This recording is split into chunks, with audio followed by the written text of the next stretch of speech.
Hi everyone, so good evening. Welcome back to my YouTube channel. I hope you all are doing great and I'm also fine.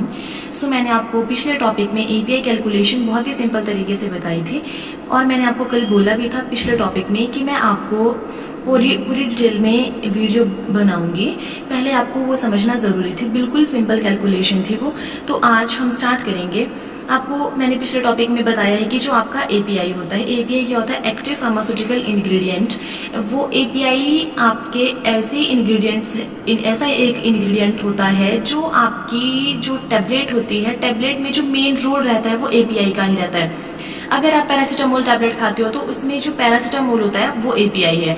अगर आप diclofenac खा रहे हो तो diclofenac जो main आपके tablet का नाम होता है वही आपका मेन उसमें एपीआई होता है। बाकी उसमें जो इनर्ट सब्सटेंस यूज होते हैं वो सारे आपके एक्सिपिएंट्स होते हैं।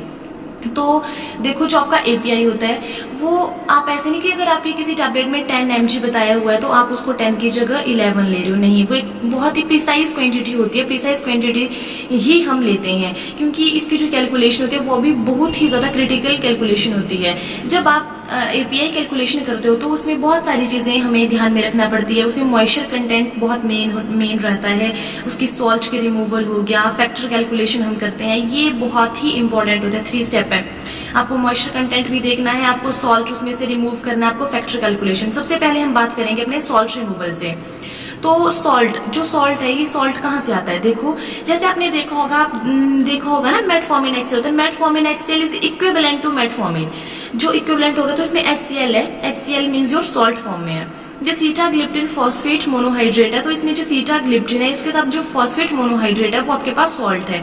जिससे सीटाग्लिप्टिन फॉस्फेट कंटेन 10 mg। अगर आपके पास बता रहा है कि सीटाग्लिप्टिन फॉस्फेट 10 mg कंटेन कर रहा है तो इट मीन्स इसमें जो फॉस्फेट है वो सॉल्ट फॉर्म में नहीं है, वो सीटाग्लिप्टिन के साथ ही है। बट अगर ये दिया है कि each tablet contain 10 mg of sitagliptin as phosphate, जब एज फॉस्फेट लग गया तो मीन्स की जो फॉस्फेट है उसको आपको यहाँ से रिमूव करना है।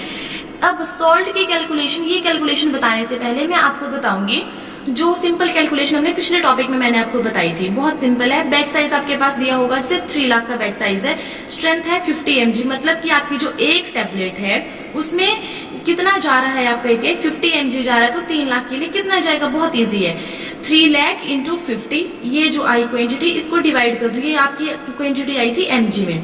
इस mg को कन्वर्ट करना है आपको ग्राम में, फिर इसको डिवाइड करना है 1000 से, फिर ग्राम में आ गया, ग्राम को डिवाइड किया तो ये केजी में कन्वर्ट हो गई वैल्यू। तो आपके पास जो टोटल एपीआई यूज हो रहा है 15 kg, वो आपकी एपीआई जो 15 kg यूज हो रहा है वो 3 लाख के लिए यूज हो रहा है। अब इसके बाद मैं आपको बताऊंगी ऐसे का क्या रोल रहता है हमारी एपीआई कैलकुलेशन में। तो देखो, जैसे आपके पास दिया होता है कि आपका ऐसे, अगर आपने सीओए में देखा होगा, सीओए क्या होता है? Certificate of analysis. जब आप कोई एपीआई लेते हो तो उसमें वेंडर सीओए भी मिलता है। फिर आप अपनी एनालिसिस करवाते हो क्यूसी में तो क्या होता है कि वो आपको बताएंगे ऐसे डीजो उसका मिलता है। तो जो अगर ऐसे अगर वो 98% है किसी एपीआई का, अगर ऐसे 98% है, इट मीन्स क्या हुआ? 98% है तो हमें इसको एडजस्ट करना पड़ेगा कि अपनी एपीआई के अकॉर्डिंग हमको इसको 100% से एडजस्ट करना पड़ेगा।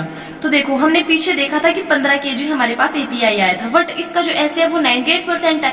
अगर इसका ऐसे 98% है तो हमें सीधा सीधा पता चल रहा है कि इसमें 2% का लॉस है, क्योंकि हमें क्या करना है? एडजस्ट करना है 100% के अगेंस्ट।